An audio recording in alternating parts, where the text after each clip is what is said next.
This is a necklace and earring set that I made several months ago, and I used a gift card box that I had in my collection of Sizzix dies to do the packaging. For today's Winter Fun Collab, I thought I'd show you how to make at least one of these elements, and today we're actually going to make a wreath. I will leave the links to, excuse me, I'm going to make a necklace. I will be leaving the links to the supplies in the section below the video in the description box. I'm also going to be leaving a link to the new Children's Protection Act that has been enacted by the federal government as well as YouTube.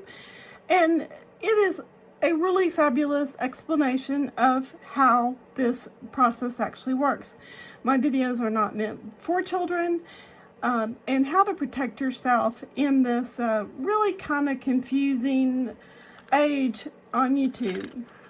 For this project, you're going to need a bezel. In this case, this one's flour. You're going to need a cabochon. This is a glass cabochon.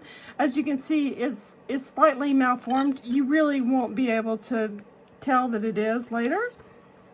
I'm going to use a little bit of scrapbooking paper because it's on my desk. Actually, I like this one better.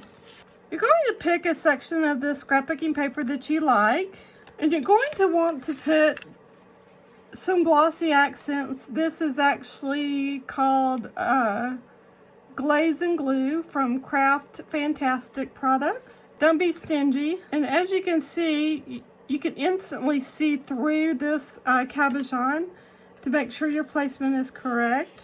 I'm going to hold this into place and cut away some of the excess material.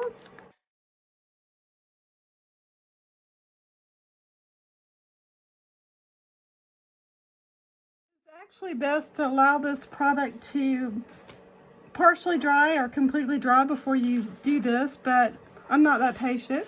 So I'm going to take my cabochon and generously fill the bezel with it, and I'm going to place my scrapbook paper inside. I do see a little bit right here that needs to be trimmed. And you're going to push that down until the glue oozes out. Once again, links to all materials used today will be down below. You're going to want to clean this up while it's still damp with something like a baby wipe. Here is the finished product. I hope that you will visit all of the folks in this collaboration. Next week we will draw for a winner of a prize on my channel as well as the other channels in the hop. If you haven't and you'd like to be subscribed to my channel, leave me a thumbs up and don't forget to share my videos on your social media. Stay happy, be a blessing. Bye for now.